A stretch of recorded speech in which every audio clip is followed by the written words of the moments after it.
As we sip champagne, watching purple rain. Bodies in the same height, could you complain? Plus, I know you love my personality. I think I wanna go back to school and have my life full of pictures of you. So give me that A in biology, I'm graduating soon. Lately, I've been doing a lot of self-reflection, y'all. Like, I'm not gonna hold you. I've really been sitting here.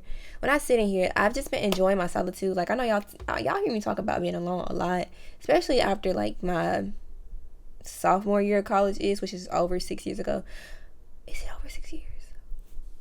I've been just like so okay with kicking it like solo dolo for the longest. But this is not about that. I've really just been focusing on becoming the most feminine version of myself. So here are a few habits you guys should be implementing to become more feminine. First off, I want to say that these tips have nothing to do with physical appearance for the most part. It's more about qualities to possess, as well as just different habits to have that would make you just more softer and, you know, y'all know what I'm talking about. You know what I mean. That soft feminine vibe, y'all. If you are a fast talker, slow down when you talk, baby. I noticed that when I slow down when I talk,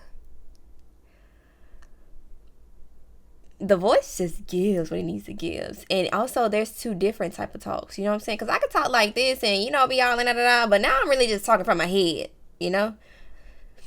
But when I breathe and I relax, I like my voice so much more. I like the way the words roll off my tongue. I like the way it feels. I feel sultry. I feel sexy. I just feel like so grounded with myself and I feel so relaxed. And I think it's so cute because I love this voice. I really just love how I sound when I slow down when I speak. I think I feel a lot more confident. I'm a lot more feminine. And it just does something to me. You should try it. Slow down when you talk and also notice when you're talking from your head and from your chest or stomach, wherever it was supposed to be coming from. While we're on the talk track of talking, don't fight me when I say this, y'all. Don't. But girl, I'm talking to me now. You gotta stop cussing. You need to keep it at a minimal if you do. I think, have you ever noticed when you're talking and the moment you thought a cuss word, it just changed the whole vibe of a conversation? I know I do. So keeping the cussing at a minimal, you know, even then it's like, oh, cussing like a sailor. You know, of course, women can be sailors too, but you know that derived pretty far back. So there was definitely referring to men at that point, and I just think it's masculine. It's just a masculine thing to do. If you really focus on just using other words opposed to resorting straight to your cuss words, I think you come off a lot more feminine. Another tip would be to have positive self-talk. And I know that seems pretty obvious, but I don't think a lot of people notice how much positive self-talk can help you, especially when you're a masculine woman. I can admit, like, you know, like I'm a boss. I was a boss baddie, but I was very masculine when I was doing that. I took the masculine parts of being a boss and just like overdid it. So even then, like how I motivate myself, like, go on, get up, bro. Like, don't even be doing all da. Like, you know, also sometimes being your biggest critic or whatever. But when you get into a space where you're very optimistic and you have a good balance of how you talk to yourself, I look in the mirror and I be like, I'm so proud of you. Oh my gosh, like you are so beautiful. You look amazing, girl. You are gorgeous. You know, you did amazing today. Thank you for choosing to be great. You know, like it's so many things that I say to myself and it just flows naturally when I look into the mirror now. Alongside positive self-talk, you have to have the ability to approach situations, people, and things with positivity and kindness, no matter what. And I'm calling these feminine tips because I don't want these feminine tips to be something to you think that you should do to just get a man, okay? This is about you really like oozing the best version of yourself out as a woman, because a woman in her feminine is a powerful thing, baby. And I practice this so much now. Even when it comes to talking to my mom, like, you know how I don't know if every girl goes through it, but some girls do, or some women do. When you're in like that preteen or that young adult phase, and you probably have resentment towards your parents. I don't want to say resentment, that's a really strong word, but you may have resentment towards your parents, or your parents may get on your nerves, or she calls so much. Dang, mom, what you want? Like, you go through that little phase. I've seen a lot of people go through it. I went through it myself, shamefully admitting that. But I would say, like, it's just being able to approach things with a kindness and having the ability to apologize if needed. I practice it so much, especially with my siblings and my mom and those around me, even just strangers. Like, truly giving kindness. It's not that I'm expecting anything back, but it sets the tone for who you are. So when you do these things to everyone that's around you, when a man does come along, if that is a priority for you, you got that little kind. Ooh, this one is for my independent baddies, my boss. Yeah, learn how to receive, girl. That auto program. Oh no, I'm good. Thank you though. Like, no, do it. Yes, thank you. I appreciate it. You are now one of my elite employees. Like, I need you to be able to receive, girl. Okay.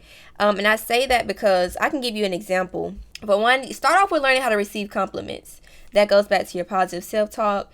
That goes back to giving compliments too. If you are a giver, use your gift. Like, if you are the type of person that's giving and you feel that you're more in your masculine, give compliments, okay? Give them out freely, and you see how other people receive them, and then eventually you're gonna be able to receive them and say thank you and or whatever. Start off giving out compliments when you see people. Like, never hold a compliment back. That's one of the things that I say. I'll give you an example. I was at my apartment complex or whatever, and I had some groceries, and I had a lot of stuff. Long story short, the maintenance man came by. He was like, do you need help with that? My brain was auto-programmed to be like, no, I'm good, but thank you though, I appreciate it, because you don't want to be a bother. It sometimes comes from that. It's not necessarily about being a strong black woman or a strong woman in general. It's just like you're naturally like, oh, I got it, you good, or you don't want to be a bother. However, before, when that thought came to my head, I rejected it. I was very aware when it came to. It was like a, whoa, this is different type of moment for me. But I was like, actually, I'd really like that. And that's what I told him. I didn't even say, yeah, come get it. I was like, actually, I'd really like if you could help me. And I felt so good when I said that. I was like, yeah, I ate that up. Because, like, even my tone, the way I said it, just everything, it was like, ate. But no, for real though, I say that, like, just learning how, that was just an example, but really, like, learning how to receive. If someone offers you help, you might not need any help, but it's like, oh, okay, like, yeah, because sometimes we do have those scars within us too, of like, someone has helped you and then they throw it back in your face and stuff like that. Of course, no boundaries, know when someone is love bombing you, know when someone is doing something to, as a sign of control, in a sense, like helping you for control.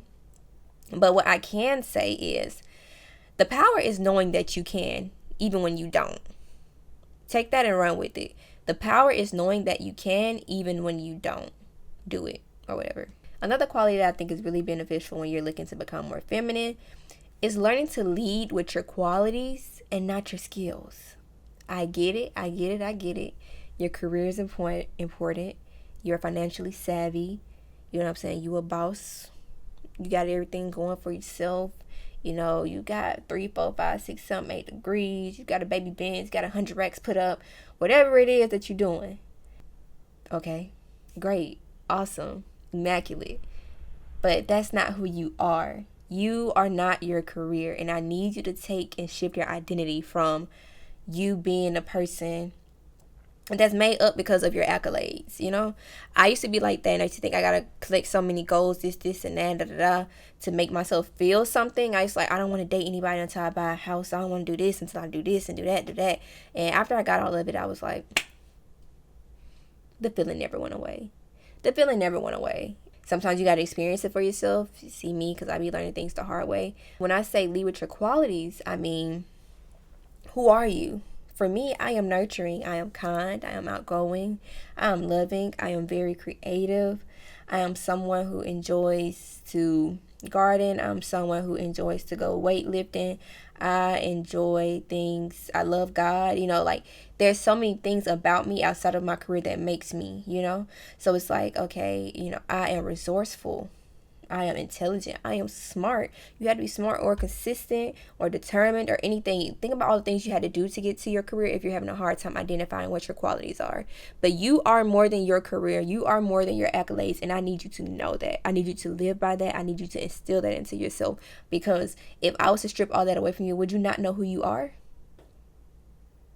Get feminists. And last but not least, one thing that I am implementing, and this is like strictly like kind of, maybe it'll help you. Let's just get to it. Is being more and more committed. Learning how to commit is something that I feel that I need to be more feminine. And I'll actually like you guys to strike up a conversation to you if you feel like being committed is something that's feminine. But I say that because I feel like I had commitment issues. Even though I never cheated on anybody or anything like that, it goes way beyond a romantic relationship. This is more about me like staying true to my goals, staying true to who I am, you know, getting my path and staying there. I know a lot of my friends be like, oh, you pick your journey and you stay on, you're very committed, da da da. But me being the self-improvement mommy I am, I feel like there's a lot of things that I could be more committed on, that I could stick to a lot. Like just there's so much more that I can ground myself to and work at and have that work ethic that's just there, you know, there. And because I feel like I was losing the plot a little bit. Becoming more and more committed with myself, because once I hound in on something and I super focus and I am committed to that, it holds me accountable. It helps define who I am. It helps define who you are. It allows you to become her. Whatever that is, like, you know, whatever goal that is or how you see yourself, if you commit to something, the day you decide to commit to whatever it is that you're committed to, you're becoming a better version of yourself. You're becoming a lot more aware. You're becoming a lot more consistent. Don't excuse yourself for commitment issues if you think, oh, I don't have commitment issues because I've stayed in a relationship. But girl, that's a conversation for another time. So I hope these really helped you. I hope you like this. Let me know how you feel about the tips. And that's all I got for today, sis. I love you and you have an amazing day.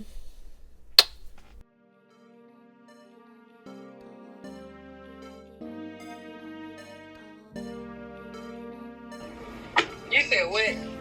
I say yeah, because sometimes I know like a lot of videos I never uploaded because I had like a fear of being like corny, or you know what I'm saying, like stuff like that. How people are like, oh, you dinky, you this, you that. But I'm like, you know what, if it's corny, forget them. Like somebody else will like it.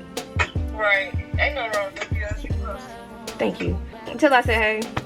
Let me see. Amir. What it do, twin? Hey, Hey. You ready to go? yo.